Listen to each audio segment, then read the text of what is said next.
अच्छा, शुरू करते हैं अपना टॉपिक। चैप्टर नंबर 11 जो है रिस्पायरेटरी मैनेजमेंट के बारे में। जो एससीआई के पेशेंट्स होते हैं स्पाइनल कॉर्ड इंजरी के, उनकी जब इंजरी हो जाती है तो उनके मसल्स पैरालाइज कर जाते हैं। बाज़ मसल्स ऐसे जैसे डायफ्राम हो गया, इसके अलावा जो मैं आपको दिखाता हूँ सबर, डायफ्राम हो गया, स्केलिन हो गया, पेक्टोरलिस मसल हो गया, इंटरकॉस्टल्स हो गया, एब्डोमिनल्स, ये सारे मसल जो है, स्टर्नोक्लिडोमास्टाइड भी, ये मसल जो है ये रिस्पायरेटरी में मदद देते हैं, रिस्पायरेशन में। जब इनकी पैरालिसिस हो जाती है तो सांस लेना मुश्किल हो जाता है। तो इस वजह से रिस्पायरेटरी मैनेजमेंट हमें करनी पड़ती है। ट्रीटमेंट्स इसके बारे में पढ़ेंगे। इसके अलावा उन पेशेंट्स के बारे में हम पढ़ेंगे जिसमें थोड़ी बहुत मसल एक्टिविटी होती है, जिसमें वो रिस्पायरेशन थोड़ी बहुत कर सकता है। जो लोग वेंटिलेशन के लिए मैकेनिकल वेंटिलेटर यूज़ करते हैं तो उसके बारे में तो कोई मैनेजमेंट हम नहीं कर सकते, बस उसको वेंटिलेटर पे डाल देते हैं और साथ सिक्रीशंस रिमूव करते हैं। तो इस चैप्टर में ज़्यादातर जो है फोकस होगा C4 से C8 टेट्राप्लेजिया, जो कि सांस ले सकते हैं थोड़ा बहुत, ठीक है। तो रिस्पायरेटरी मैनेजमेंट जो है, respiratory complications common cause of morbidity और मोर्टेलिटी है स्पाइनल कॉर्ड इंजरी के पेशेंट्स में। इसकी वजह से काफ़ी कॉम्प्लिकेशंस आ सकती है और डेथ भी हो सकती है। ठीक हो गया। Second leading leading cause of death है इसमें स्पाइनल कॉर्ड इंजरी के पेशेंट्स में कॉम्प्लिकेशंस की वजह से रिस्पायरेटरी। अच्छा, फर्स्ट फ्यू वीक्स में जो है ना रिस्पायरेटरी कॉम्प्लिकेशन ज़्यादा होती है एज़ कम्पेयर टू इसके बाद। कॉमन रिस्पायरेटरी कॉम्प्लिकेशंस जो है हाइपोवेंटिलेशन। हाइपोवेंटिलेशन मतलब स्लो ब्रीथिंग, वेंटिलेशन मतलब ब्रीथिंग रेट जो होता है वो स्लो हो जाता है। एटेलेक्टेसिस मतलब वो जो एल्वियोलाई या लंग कोलैप्स जो हो जाती है, वो जो अंदर की तरफ एयरवेज होती है। इसके अलावा सिक्रीशन रिटेंशन, जो म्यूकस वगैरह होता है वो बाहर की तरफ नहीं निकलता तो अंदर ही लंग्स के अंदर रह जाता है। इसके अलावा नमूनिया। तो ये चीज़ें जो है इन सब की वजह से वेंटिलेशन परफ्यूजन रेशो जो है वो मिसमैच हो जाती है। वेंटिलेशन मतलब जितनी ब्रीथिंग कर रहा है पेशेंट, और परफ्यूजन मतलब जितनी ऑक्सीजन उसकी बॉडी को मिल रही है। ब्रीथिंग बेशक वो ज़्यादा कर रहा है लेकिन ऑक्सीजन नहीं मिल रही होती। इस दोनों के दरमियान मिसमैच होनी शुरू हो जाता है और हाइपोक्सीमिया होता है, जिसकी वजह से और रिस्पायरेटरी फेलियर भी हो सकता है। अच्छा, level of respiratory function, patient जो है किस लेवल तक अपने रिस्पायरेशन कर सकते हैं। अब देखते हैं सबसे पहले C1 C2 टेट्राप्लेजिक पेशेंट। अच्छा, तो आपको ये टेबल में देखा रहा था कि ये देखिए C3 टू C5 जो है ये नर्व इनर्वेट करते हैं डायफ्राम को। तो अगर C1 C2 लीजन का पेशेंट है जिसको C2 रीजन अफेक्टेड है तो उससे नीचे जितनी भी नर्व्स है वो काम नहीं कर रही होगी। अगर टोटल पैरालिसिस हुई हुई है तो डायफ्राम भी इन्वॉल्व होगा, सारे मसल्स इन्वॉल्व हो गए। तो उस पेशेंट में तो रिस्पायरेशन मुश्किल ही होगी, सिर्फ स्टर्नोक्लिडोमास्टाइड उसका काम कर रहा होगा। इसी तरह अगर C3 का पेशेंट है थोड़ी बहुत इसको इनर्वेशन होगी डायफ्राम को, बाकी नहीं होगी, बाकी किसी मसल को नहीं होगी। तो इस टेबल को देख के हम देखते हैं सबसे पहले C1 C2 टेट्राप्लेजिक का पेशेंट होगा तो उसे total paralysis of diaphragm intercostal abdominal muscle हो गया। ये वेंटिलेटर डिपेंडेंट SCM जो है वो थोड़ी बहुत कंट्रीब्यूट कर सकता है इनर्वेशन, इसमें क्या कहते हैं रिस्पायरेटरी फंक्शन में, लेकिन it is not enough. C3 tetraplegic patient है, थोड़ी बहुत डायफ्राम इनर्वेशन होती है। तो इसके अलावा जो है थोड़ा बहुत स्केलिन मसल्स भी इसमें काम कर रहा होता है। जिस तरह देखिए स्केलिन का भी C3 से इनर्वेशन स्टार्ट हो रही है, तो इसमें थोड़ी बहुत रिस्पायरेशन हो सकती है लेकिन इनको भी मैकेनिकल वेंटिलेशन की ज़रूरत होती है। C4 टेट्राप्लेजिक पेशेंट्स है, उसमें डायफ्राम भी काम कर रहा होता है, स्केलिन मसल्स भी थोड़े बहुत काम कर रहे होते हैं। तो पार्शियल पैरालिसिस ऑफ डायफ्राम होता है, इंटरकोस्टल एब्डोमिनल मसल्स इसमें भी काम नहीं कर रहे होते हैं। थोड़ा बहुत ये लोग ब्रीथिंग कर लेते हैं इंडिपेंडेंटली। एबिलिटी टू कफ, खांसी करने के लिए आपको एब्डोमिनल मसल्स काम आते हैं, इंटरकोस्टल मसल्स काम आते हैं। डायफ्राम मसल को यूज़ करके एकदम से अंदर प्रेशर क्रिएट करते हो और उसके बाद आप वो प्रेशर बाहर निकालते हैं। हाँ, इस तरह जिस तरह मैंने खांसा है। तो इनकी एबिलिटी टू कफ कम होती है क्योंकि इनके बाकी मसल्स पैरालाइज्ड है और डायफ्राम की पार्शियल पैरालिसिस है, जोर कम लगा सकते हैं। वाइटल कैपेसिटी आगे पढ़ेगी। वाइटल कैपेसिटी जो है जितना मैं अंदर सांस ले सकता हूँ और जितना मैं बाहर निकाल सकता हूँ, जो मेरी मैक्सिमम कैपेसिटी सांस अंदर लेने की और निकालने की, उसको वाइटल कैपेसिटी कहते हैं। वो 1/3 होगी जो नॉर्मल लोगों की होती है, उसके 1/3 होगी। तो ये हो गया। C5 टू C8 टेट्राप्लेजिक पेशेंट्स हैं, उनके डायफ्राम का वॉलंटरी कंट्रोल होगा। इसके अलावा स्केलिन के पार्शियल कंट्रोल होगा, पेक्टोरलिस मसल उनके थोड़ा बहुत काम करोगे, क्लेविकुलर हेड जो हो गया।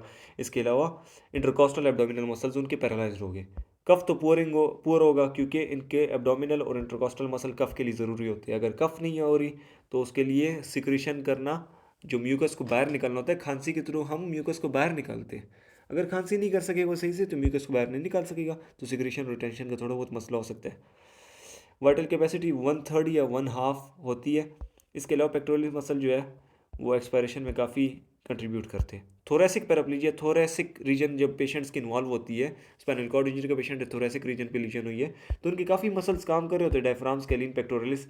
जबकि इंटरकॉस्टल मसल्स है उसमें थोड़ी बहुत पैरालिसिस हुई होगी, डिपेंड्स ऑन द लेवल। इसके अलावा एब्डोमिनल मसल्स की भी देखो, एब्डोमिनल्स को कौन सी नर्व्स प्रोवाइड करी है ये देख ले, T6 to T12, और इंटरकॉस्टल को T1 to T11। तो डिपेंड करता है, T12 का जो पेशेंट होगा तो उसके एब्डोमिनल्स भी सारे काम करोगे, इंटरकॉस्टल सारे मसल्स, रिस्पायरेटरी मसल्स काम करोगे, and he will be normal. ठीक है, उसके रिस्पायरेटरी फंक्शन बिल्कुल नॉर्मल होगा।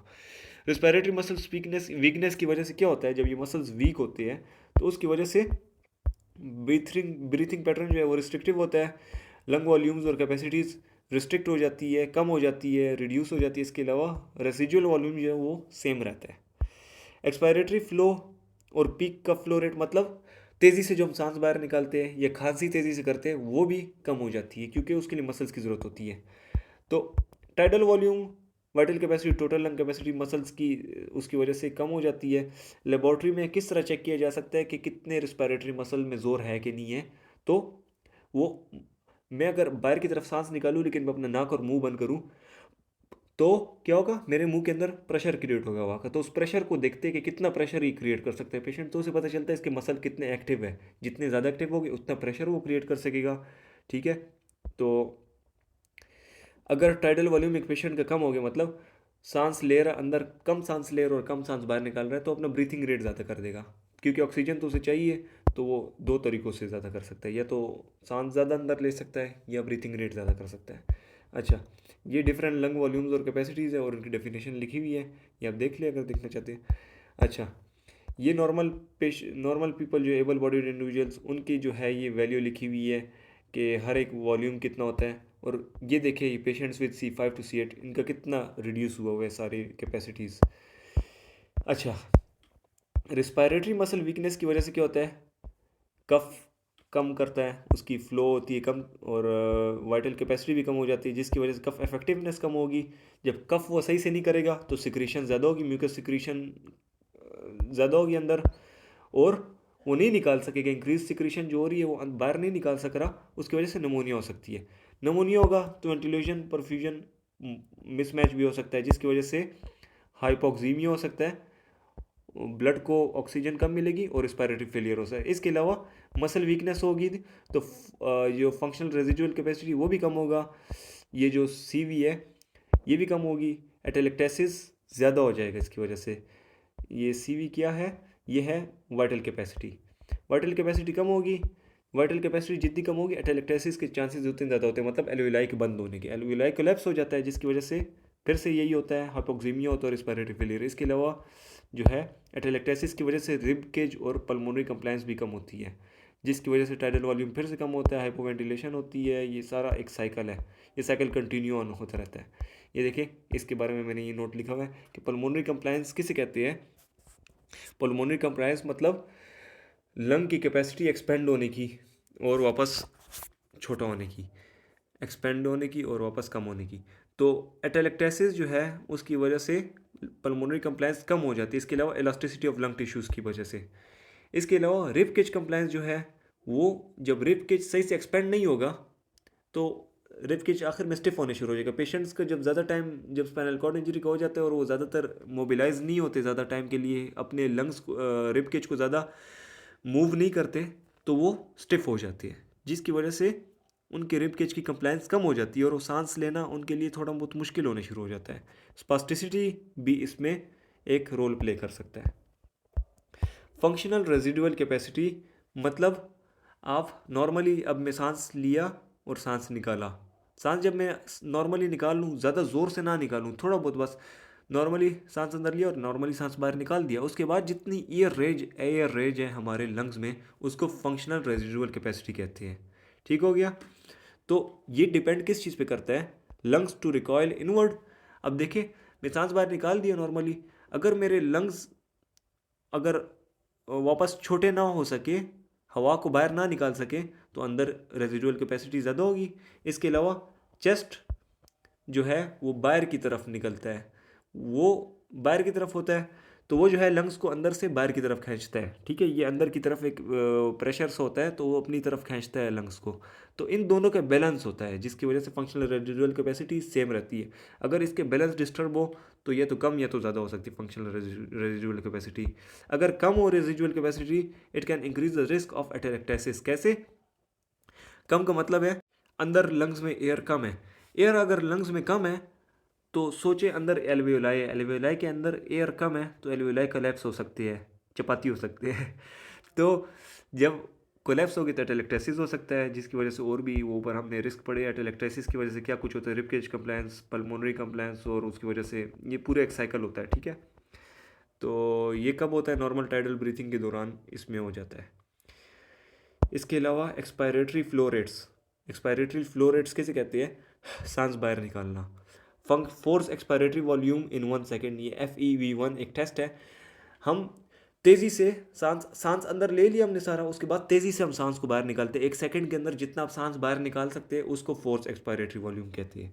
वो बताता है कि कितना आपने सांस बाहर निकाला है। इसके अलावा मैक्सिमल एक्सपायरेटरी फ्लो रेट हो गया, और पीक का फ्लो मतलब खांसी के वक्त कितना आप सांस बाहर निकालते हो, कितना खांस तेज़ी से सकते हो। तो ये सब रिड्यूस हो जाते हैं मसल वीकनेस की वजह, वही वाली बात। ठीक हो गया। नॉर्मल जो है फ्लो रेट्स कितना होना चाहिए कफिंग का? 6 to 20 लीटर पर सेकेंड। 1 सेकेंड में आप इतनी एयर को बाहर निकालना चाहिए। अगर इससे कम हो तो उससे ये हो सकता है, एटेलेक्टेसिस हो सकता है। सिक्रीशंस जो है, सिक्रीशंस बाहर नहीं निकलेगी, सिक्रीशंस जब बाहर नहीं निकलेगी अंदर रह जाएगी तो उसकी वजह से एटेलेक्टेसिस हो सकता है। पल्मोनरी कंप्लायंस रिड्यूस हो सकती है, निमोनिया ज़्यादा हो सकता है। वही बात बार बार रिपीट हो रही है। C5 के जो पेशेंट्स होते हैं उनको कॉम्प्लिकेशन स्पूटम रिटेंशन की जो है, ये जो म्यूकस रिटेंशन की या सिक्रीशन रिटेंशन की जो कॉम्प्लिकेशंस है वो कम होती है एज़ कम्पेयर टू C4, क्योंकि C5 के जो पेशेंट्स हैं उनमें पेक्टोरलिस मसल काम कर रहा था। वो जो ऊपर हमने टेबल बताया था इसमें देखिए पेक्टोरलिस मसल C5 से स्टार्ट हो रहा है। C5 के पेशेंट में पेक्टोरलिस काम करना शुरू है। Pectoralis can play a major role in expiration, ठीक है। तो it can play a role in mucus secretion. Residual volume, जब आप सारा सांस बाहर निकाल लें। एक था फंक्शनल रेजिजुअल, मतलब आप नॉर्मली जो सांस बाहर निकालते हैं। एक है आप नॉर्मली ब्रीथिंग कर आपने सांस बाहर निकाला, उसके बाद भी आप सांस बाहर निकाल सकते हैं ना। तो जब सारा सांस बाहर निकाल लो उसके बाद जो एयर रह जाती है उसको रेजिडुअल वॉल्यूम कहते हैं, वो सेम रहता है।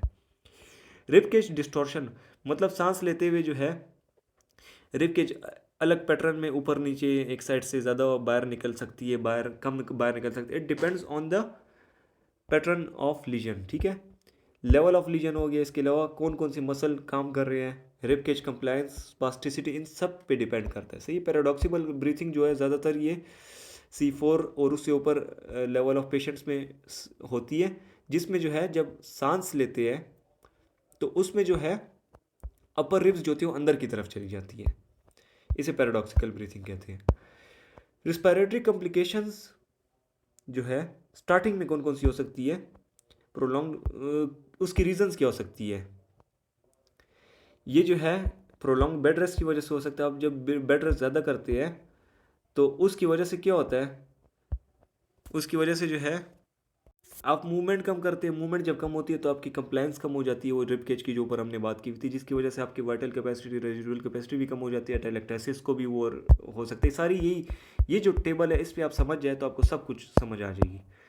तो वही जो है सारी इसमें बातें हैं। रिस्पायरेटरी कॉम्प्लिकेशंस इसकी वजह से हो सकती है, पेन की वजह से हो सकती है, एस्पायरेशन की वजह से हो सकती है, पैरालिटिक इलियस की वजह से हो सकती है, रिस्पायरेटरी मसल फैटीग की वजह से। पेन और सेडेशन की वजह से पेशेंट जो है कम गहरे सांस लेता है, उसको दर्द होती है तो कान सांस कम लेता है, जिसकी वजह से और भी कॉम्प्लिकेशंस हो सकती है। एस्पायरेशन जो है वो जो है उसकी वजह से रिस्पायरेटरी कॉम्प्लिकेशंस हो सकती है। एस्पायरेशन में कोई लिक्विड अंदर चला जाए लंग्स के, वो लीड कर सकता है निमोनिया को भी, ठीक है। और कौन से पेशेंट्स एस्पायरेशन को रिस्क पे है? एल्डरली पेशेंट्स हो गए या जिन्होंने एंटीरियर सर्विकल स्पाइन सर्जरी की है।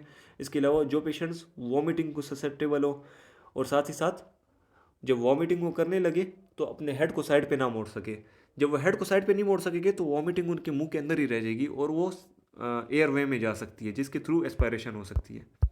पैरालिटिक इलियस, ये कंडीशन जो है ये स्टार्टिंग में जब आपको स्पाइनल कॉर्ड इंजरी एक पेशेंट को होती है तो उस टाइम में develops with in first 2 days 48 hours के दरमियान और थोड़े दिनों के लिए रहता है। इसमें क्या होता है, जीआईटी जो होता है वो पैरालाइज हो जाता है, वो अपना काम नहीं करता, उसमें जो कंटेंट होता है, स्टूल होता है, वो उधर ही रुक जाता है, जिसकी वजह से एब्डोमेन डिस्टेंड हो जाता है, बड़ा हो जाता है, फूल जाता है। जब वो अंदर की तरफ डिस्टेंड हो जाता है तो ऊपर डायफ्राम होता है, इंटेस्टाइन्स के ऊपर तो डायफ्राम है। जब इंटेस्टाइन बड़े हो गए तो ऊपर डायफ्राम को अपने ऊपर की तरफ जोर देगा। जब डायफ्राम को जोर दे रहा है तो उसकी वजह से डायफ्राम को सांस लेने में मुश्किल होगा हमें, तो हम लोग ज़ोर से सांस लेने की कोशिश करेंगे। इसके अलावा एटेलेक्टेसिस हो सकता है, बेजल एटेलेक्टेसिस। नीचे से इंटेस्टाइन ऊपर की तरफ जोर दे रहे, ऊपर तो लंग्स है, तो लंग्स की जो नीचे वाली जगह है जिधर एल्वेलाई प्रेजेंट है वो कोलैप्स हो सकते हैं। इसकी वजह से वॉमिटिंग भी हो सकती है, और वॉमिटिंग की वजह से फिर से एस्पायरेशन हो सकती है, एस्पायरेशन की वजह से और कॉम्प्लिकेशंस हो सकती है। रिस्पायरेटरी मसल फैटिग जो है थर्ड रीज़न है जिसकी वजह से रिस्पायरेटरी कॉम्प्लिकेशंस हो सकती है। ये जो है इसकी यही बात होगी। अच्छा, आगे जाते हैं। एसोसिएटेड रिस्पायरेटरी इंजरीज़ जो है जिसकी वजह से रिस्पायरेटरी इश्यूज आ सकते हैं, फ्रैक्चर रिब्स हो गए, हेड इंजरीज, ये देख ले आप। इसके बाद जो है और कौन सी ऐसे फैक्टर्स है जिसकी वजह से रिस्पायरेटरी कॉम्प्लिकेशंस इंक्रीज हो सकती है, वो ये सब है। अच्छा, असेसमेंट जो है रिस्पायरेटरी फंक्शंस की सारे फैक्टर्स जो है इन सब को असेस करेगी, आपको जो नज़र आ रहे हैं। इसके अलावा जो न्यूरोलॉजिकल स्टेटस है उसको देख कर भी आपको काफ़ी कुछ पता चल जाता है, उसके कितने रिस्पायरेटरी मसल वीक है और उसके साथ कौन कौन सी कॉम्प्लिकेशंस आ सकती है, अभी ऊपर मैंने सारे बताया। इसके अलावा फोर्स वाइटल कैपेसिटी के थ्रू आपको काफ़ी कुछ पता चल सकता है कि कितना उसके रिस्पायरेटरी मसल की वीकनेस है। लेस देन 1 लीटर अगर हो तो उस पेशेंट को फिर वेंटिलेशन की ज़रूरत पड़ सकती है। इसके अलावा एक इम्पॉर्टेंट पॉइंट इधर इन्होंने बताया हुआ है, ये मैंने बताया हुआ है कि जब स्टार्ट में स्पाइनल कॉर्ड इंजरी का पेशेंट को इंजरी हो जाती है, लेट सपोज C5 लेवल पे उस इंजरी हुई है, तो उधर स्पाइनल कॉर्ड में इडीमा उस जगह पे बनना शुरू हो जाता है। इडीमा की वजह से C5 के साथ साथ C6 और C7 जो रीजन है, लेवल है, वो भी अफेक्ट हो सकता है स्टार्टिंग में, क्योंकि इडीमा है। जब इडीमा सबसाइड हो जाता है तो C6 और C7 लेवल जो है वो वापस नॉर्मल हो जाता है। तो स्टार्टिंग में थोड़े दिनों के लिए 1 और 2 सेगमेंट जो है, सॉरी ऊपर वाले जो हाँ नीचे वाले जो है, अच्छा, तो वो अफेक्ट हो सकते हैं, जिसकी वजह से पैरालिसिस और ज़्यादा हो सकती है। ट्रीटमेंट ऑप्शन, सॉरी, अगर C5 है उससे ऊपर वाले लेवल्स काम करें तो C4 और C3 जो है वो अफेक्ट हो सकते हैं। ट्रीटमेंट ऑप्शंस पे अब आते हैं, तो ट्रीटमेंट ऑप्शंस अभी आगे देखते हैं। फिजियोथेरेपी के रिलेटेड हम पढ़ेंगे ट्रीटमेंट्स। तो फिजियोथेरेपी के काफ़ी ऐसे ट्रीटमेंट ऑप्शंस हैं जो कि लाइफ सेविंग साबित हो सकते हैं पेशेंट के लिए। इसके बारे में रिसर्च कम है क्योंकि एथिकल इश्यूज़ की काफ़ी इसमें वो रीजंस आ रही थी, तो वो आप लिसा हार्वी बुक में देख लेना अगर आप लोगों ने डिटेल में पढ़ना हुआ। तो ये उन पेशेंट्स पे ट्रीटमेंट पॉसिबल होती है जो कि खुद सांस ले सकते हैं, उन पे ज़्यादातर ट्रीटमेंट्स हैं। ठीक है, फिजियोथेरेपी का मेन एम जो होता है या सिक्रीशन को रिमूव करना होता है। इंटरवेंशन हमारी किस चीज़ पे काम करती है, सिक्रीशन को रिमूव करने के लिए या इम्प्रूविंग वेंटिलेशन। तो वो टेक्निक्स जो कि सिक्रीशन को रिमूव कर सकती है वो assisted cough, percussion vibration shaking, suctioning, gravity assisted drainage. वो टेक्निक्स जो कि वेंटिलेशन को इंक्रीज कर सकती है वो है positioning, breathing exercises, inspiratory muscle training, non invasive positive airway pressure support. तो हर एक को देखते हैं। सबसे पहले रिमूवल ऑफ सिक्रीशन के लिए जो 4 है इसको देखते हैं। सबसे पहले असिस्टेड कफ है जो कि सिक्रीशन को रिमूव कर सकती है। ठीक है, मेन टेक्निक इसमें पेशेंट क्या करता है, पाम के थ्रू जोर देता है चेस्ट पे या एब्डोमिनल रीजन पे, और पेशेंट जो है, जब पेशेंट अंदर सांस लेता है और एकदम से थेरेपिस्ट भी जोर देता है और पेशेंट कफ करने की कोशिश करते हैं, तो एकदम से तेज़ अंदर जोर पड़ रहा है तो कफ फोर्सफुल होती है और इसके थ्रू पेशेंट जो है अपना स्प्यूटम या कुछ भी हो बाहर निकाल सकता है। इसके साथ साथ जो है सलाइन भी दे सकते हो उस पेशेंट को स्टार्टिंग में, ताकि उसकी जो सिक्रीशंस है वो नरम हो जाए और वो निकलने में आसानी हो। ब्रोंकोडायलेटर्स जो है वो भी दे सकते हैं ताकि पैरासिम्पैथेटिक एक्टिविटी उधर हो रही होती है उसको कंट्रोल, चेक एंड बैलेंस नहीं होता, तो ब्रोंको कंस्ट्रिक्शन हुई होती है, उसके लिए ब्रोंकोडायलेशन दे सकते हैं ताकि आराम से कफ भी हो सके। और 20 पेशेंट्स में एडमिनिस्टर करना थोड़ा मुश्किल है। Care need to be taken in children, patients with stiff और डिस्टॉर्टेड चेस्ट वॉल और टेट्राप्लेजिक पेशेंट्स या जो अनस्टेबल इंजरी जिनको ही हो। इसके अलावा अगर कोई पेशेंट ने खाना खाया हुआ है या उसका इंटरनल इंजरी है एब्डोमेन में, तो एब्डोमेन पे डायरेक्ट प्रेशर नहीं देना। इसके अलावा कैसे इस कफ को इफेक्टिव बना सकते हैं जब ये हम लोग इसे हेल्प कर रहे हैं, अगर वो पेशेंट जो है सबसे पहले लंग इन्फ्लेट कर ले, पहले सांस अंदर ले ले, it can be done with this, ये आगे पढ़ेंगे। इंसफ्लेक्सेटर्स को भी यूज़ करके वो अंदर की तरफ सांस ले सकते हैं और वापस कफ को बाहर करने में हेल्प कर सकता है। ये इधर ये आपको नज़र आ रहा है, ये जब कफ करेगा ये पेशेंट, इसके इधर जो है प्रेशर कम बन रहा है, इसके अंदर प्रेशर कम है, तो कफ करना इसके लिए ईजी होगा। इसके अलावा ये इलेक्ट्रिकल मैग्नेटिक स्टिमुलेशन दे सकते हैं इन मसल्स को, स्ट्रेंथनिंग ऑफ पेक्टोरलिस मसल कर सकती है, सब कफ में मदद कर सकती है। तो सबसे पहला जो रिमूवल ऑफ सेक्रीशन के लिए हमने पढ़ा कफ है। इसके बाद परकशंस, वाइब्रेशंस, शेकिंग, तो ये भी बहुत कॉमन यूज़ करते हैं पेशेंट्स। लेकिन ये स्पाइनल कॉर्ड इंजरी के पेशेंट्स में जब आप परकशन ये सब कुछ करेंगे तो उसकी ऑलरेडी वो जगह इनस्टेबल है, इंजरी हुई है, वर्टिब्रा उसका इन्वॉल्व हुआ है, फ्रैक्चर हो सकता है, कुछ भी हुआ हो सकता है। तो उधर जब मूवमेंट होगी तो वो और भी ज़्यादा डिस्ट्रप्शन काज कर सकता है, इंजरी और भी ज़्यादा काज कर सकता है। तो आपने कॉशियसली करना है, मेडिकल अप्रूवल के साथ करना है अगर एक्यूटली इंजर्ड पेशेंट है, ठीक है। इसके बारे में एविडेंस अभी पुअर है, इतना ख़ास नहीं है। चिल्ड्रन विद सिस्टिक फाइब्रोसिस ब्रोंकियोस्टेसिस पे थोड़ा बहुत एविडेंस है कि इट इज़ यूज़फुल। सक्शनिंग जो है थर्ड टेक्निक है, इसमें सक्शनिंग जो है चलिए देखते हैं। सक्शनिंग जो है वो रिमूव कर सकता है ये सिक्रीशंस को ट्रैकिया से। अनप्लेजेंट इन्वेजिव टेक्निक है। ओरोफेरिंग्स मतलब नाक के थ्रू, सॉरी मुंह के थ्रू या नाक के थ्रू ये सक्शन ट्यूब देते हैं और वो सारा जो है कंटेंट बाहर निकालते हैं। अगर बार बार सक्शनिंग रिक्वायर्ड हो तो मिनी ट्रैकियोस्टोमी कर लेते हैं, ठीक है। लेकिन इन्वेजिव वेंटिलेशन के लिए मिनी ट्रैकियोस्टोमी यूज़ नहीं होता, उसके लिए अलग टेक्निक यूज़ होती है। सक्शनिंग जो है, सक्शनिंग के थ्रू ये इंपॉर्टेंट बात है कि बाज़ पेशेंट्स में वेगल रिफ्लेक्स रिस्पॉन्स जनरेट हो सकता है, उसकी वजह से कार्डियक अरेस्ट हो सकता है। और इसको कौन सी चीज़ प्रेसिपिटेट कर सकती है, मतलब और भी बढ़ा सकती है, अगर उस पेशेंट को हाइपोक्सिया हो जाए, ऑक्सीजन की कमी हो जाए और साथ ही साथ आप सक्शनिंग कर रहे हैं, तो उस पेशेंट में ये रिस्पॉन्स एक्सेजरेट हो सकता है और कार्डियक अरेस्ट हो सकता है। तो इसको हम कैसे अवॉइड कर सकते हैं? प्री ऑक्सीजनेशन करें उस पेशेंट की पहले, और साथ ही एहतियातन एट्रोपिन को साथ रख ले, ताकि अगर उसे कार्डियक अरेस्ट हो तो उसे एट्रोपिन आईवी दिया जा सके। पोजीशनिंग के थ्रू जो है आप वेंटिलेशन भी इम्प्रूव कर सकते हैं और साथ ही साथ ग्रेविटी असिस्टेड ड्रेनेज भी कर सकते हैं। तो वेंटिलेशन और सिक्रीशन दोनों के लिए पोजीशनिंग यूज़ कर सकते हैं। तो इफेक्ट्स जो है पोजीशनिंग के वो कॉम्प्लेक्स है, डिपेंड्स ऑन अंडरलाइंग पैथोलॉजी। इसके अलावा रिकमेंड ये करते हैं लोग कि रेगुलरली एक पेशेंट की पोजीशन चेंज किया जाए तो वो अच्छा होता है if possible. Gravity can be use to help move secretions, ठीक है, जिस तरह क्लासिकल ड्रेनेज पोस्चर्स में होता है, लेकिन टेट्राप्लेजिक पेशेंट में उसकी यूज़ के बारे में इतना खास नहीं पता, ठीक है। इसके अलावा जो है टेट्राप्लेजिक पेशेंट, जिस तरह हम लोग पोजीशनिंग में सिटिंग में पेशेंट को लाते हैं ताकि वेंटिलेशन अच्छी हो, लेकिन टेट्राप्लेजिक पेशेंट में it is not useful, it can not assist ventilation. Why? Tetraplegic patients के एब्डोमेन मसल्स वीक होते हैं, पैरालाइज्ड हुए होते हैं, उनके काफ़ी मसल्स पैरालाइज हुए होते हैं। तो जिसकी वजह जब एब्डोमेन मसल्स उनकी पैरालाइज है तो अंदर इंटेस्टाइन है, काफ़ी एब्डोमिनल कंटेंट्स होते हैं, तो वो ग्रेविटी की वजह से बाहर की तरफ जोर करती है। पेट आपका, आपके एब्डोमिनल मसल जो है वो प्रेशर अंदर की तरफ क्रिएट नहीं कर सक रहा, ठीक है। एब्डोमिनल मसल क्या, वो पेट को जगह पे खींचे रखता है।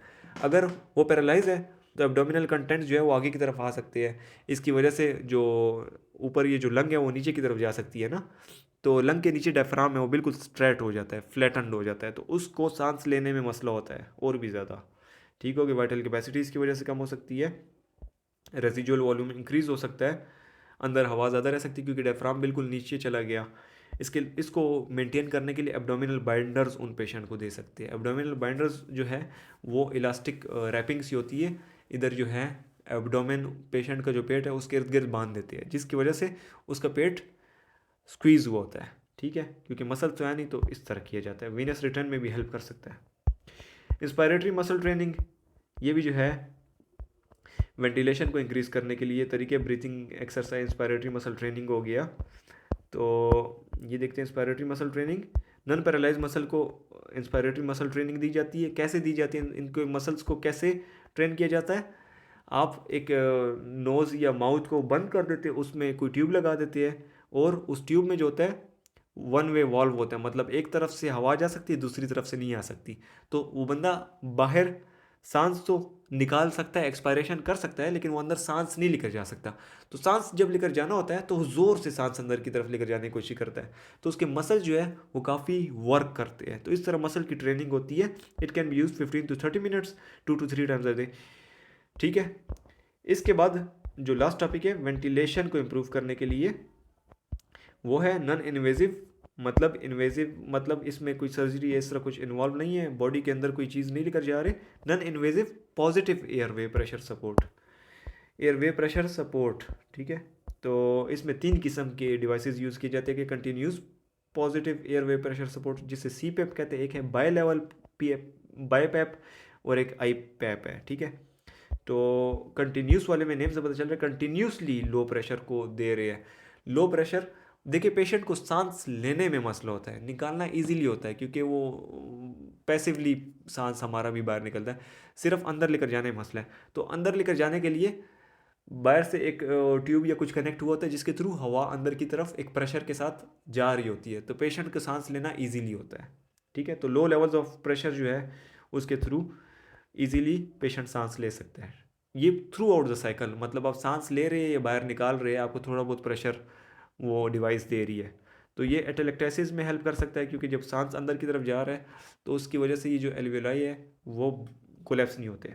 रिस्पायरेटरी डिस्ट्रेस में सिक्रेशन रिटेंशन के दौरान ये कर सकते हैं। किसी पेशेंट को मैकेनिकल वेंटिलेशन से हटाना हो स्लोली ग्रेजुअली, तो उसको इस पे डाल देते हैं। स्लीप एपनिया के दौरान बास पेशेंट्स को रात को सोते हुए सांस लेने में मसला होता है, उनको भी दे सकते हैं। बाई लेवल मतलब इसमें 2 है, इसमें 2 किस्म के प्रेशर होते हैं। ठीक है। इंस्पायरेटरी भी और एक्सपायरेटरी भी सपोर्ट देता है। सही हो गया। इंटरमिटेंट में क्या होता है, ये थोड़े वक्फे के लिए बहुत ज़्यादा प्रेशर देते हैं। जैसे आपने सांस लेना है अंदर, तो जो पेशेंट सवेरली उनको वही होती है, पुराने ज़माने में काफ़ी यूज़ होता था, मतलब 20 ईयर्स अगो जो था ये काफ़ी यूज़ होता था। जो सांस ले रहे हैं तो उसमें एकदम से बहुत ज़्यादा प्रेशर के साथ सांस देता है, तो पेशेंट बहुत गहरा सांस लेता है। ठीक है। तो इसकी वजह से चेस्ट वॉल कंप्लायंस भी अच्छी रहती है। एटेलेक्टेसिस हाइपोवेंटिलेशन सिक्रेशन रिटेंशन के लिए बेनिफिशियल है। ठीक हो गया। इसके अलावा नॉर्मली आप अपने हैंड से भी एक पेशेंट को, वो जिस तरह फर्स्ट एड में जो होता है, एक पेशेंट वो रोड के किनारे गिरा हुआ है तो उसको आपने देखा होगा बैलून के थ्रू उसके मुंह में सांस भर रहे होते हैं, तो उस तरह भी आप सांस अंदर की तरफ दे सकते हैं, लेकिन इट इज़ लेस प्रिसाइज वे। अच्छा, इसके साथ जो है फिजियोथेरेपी फॉर दिस पेशेंट्स ख़त्म होगी। अब लास्ट में जो आखिरी टॉपिक रहेगा ventilation for C1 to C3 टेट्राप्लेजिक। अभी तक जो हमने पढ़ा C4 से C8 हो गया, ये थोरेसिक पैराप्लेजिक पेशेंट्स हो गए। अब जो लास्ट मैंने कहा था कि आखिर में C1 to C3 को भी डिस्कस करेंगे, तो C1 to C3 के जो पेशेंट्स होते हैं उनमें उनके डायफ्राम भी नहीं काम कर रहा, C3 वालों में थोड़ा बहुत काम कर रहा होता है, लेकिन C1 C2 में कुछ भी नहीं काम कर रहा होता। तो उनको कैसे हेल्प आउट कर सकते हैं रिस्पायरेटरी मैनेजमेंट में? इन्वेजिव मैकेनिकल वेंटिलेशन, ट्रैकियोस्टोमी, मतलब इधर ट्रैकिया की इधर कट लगा देते, ट्रैकियल ट्यूब दे देते हैं जिसके थ्रू वो सांस लेता है और निकालता है। ठीक है। वेंटिलेटर रहता है सिंपली जो होता है। सर्वाइवल रेट इन पेशेंट्स का बहुत कम होता है, 25% लोग जो है वो फर्स्ट ईयर सर्वाइव करते हैं, और उनमें से जो है 17% जो है वो 15 ईयर्स। ठीक हो गया। इसकी वजह से पेशेंट सांस लेता है और बाहर निकलता है तो उसकी स्पीच में ही मसला होता है। वो जब जिस टाइम वो सांस बाहर निकाला तो उस टाइम बात कर सकता है, लेकिन जब सांस अंदर ले रहा हो तो उस टाइम बात नहीं कर सकता। तो थोड़े वक्फे के लिए बोलता है फिर चुप हो जाता है, फिर वक्फे के लिए बोलता है फिर चुप हो जाता है। दूसरा जो टेक्निक है जिसके थ्रू C1 C3 टेट्राप्लेजिक पेशेंट्स सांस ले सकते हैं वो है डायफ्रामेटिक पेसिंग। इसमें क्या होता है, डायफ्राम की जो नर्व है, फ्रेनिक नर्व, जिसकी इनर्वेशन C3 to C5 है, उसको जो है इलेक्ट्रिकल स्टिमुलेशन प्रोवाइड की जाती है, जिसके थ्रू वो डायफ्राम एक्टिव हो जाता है थोड़ी देर के लिए, फिर रिलैक्स हो जाता है। इस तरह उनको सांस लेने में थोड़ा बहुत वो हो जाता है, मदद हो जाती है। लेकिन इसमें भी ट्रैकियोस्टोमी की यूज़ होता है और मैकेनिकल वेंटिलेशन रात के वक्त ज़रूरी होता है। Non invasive negative ventilation, name से पता चल रहा है इसमें नेगेटिव प्रेशर क्रिएट होता है, मतलब एक जगह से प्रेशर कम हो रहा है। ठीक है। तो आयरन लंग ये बहुत पहले यूज़ किया जाता था, जब 19 आई थिंक 70s के कौन सा टाइम था, तो उस टाइम पोलियो के केसेस बहुत ज़्यादा हुए और लोगों को रिस्पायरेटरी पैरालिसिस होगी, तो वो सांस नहीं ले सक रहे थे, उनके मसल सारे रिस्पायरेटरी पैरालाइज हो गए पोलियो की वजह से। तो उस टाइम आयरन लंग ये मशीन यूज़ की गई, बहुत बड़ी बल्कि मशीन होती है, उसमें पेशेंट को डाल देते हैं, ना वो चल सकता है ना कुछ और। आप इसकी पिक्चर्स देख लेना। तो अभी रिसेंटली एक पेशेंट, इसकी जो लॉन्गेस्ट सर्वाइविंग पेशेंट है 70 ईयर्स का पोलियो के साथ, तो वो अभी थोड़े अर्सा पहले मर गया। Last technique glossopharyngeal breathing, frog breathing भी कहते हैं। जिस तरह आप पानी पीते हैं ना, उस तरह आप हवा को अंदर की तरफ लेकर जाए इस तरह करके, तो इसको ग्लोसोफेरेंजियल ब्रीथिंग कहते हैं। बस पेशेंट्स को सवेयर पैरालिसिस के पेशेंट है जो कि बिल्कुल उनके मसल्स काम नहीं करेगा, अगर उनको थोड़ी देर के लिए वेंटिलेटर से हटाना हो तो आप उनको कह कि आपने सांस कैसे लेना है, उनके मुंह के मसल्स तो काम कर रहे हैं, तो आपने मुंह के मसल को, हवा को पीना है, जिस तरह पानी को पीते हैं इस तरह हवा को पिए। आप कंटिन्यूसली पीते जाए तो आप जो है हर जो सांस को पीते हैं, हवा को पी रहे हैं, तो एक बार पीने में 150 ml एयर को आप ट्रैकिया में लेकर जा सकते हैं इस तरह। तो ये जो है लास्ट टेक्निक थी, इसके साथ हमारी चैप्टर खत्म।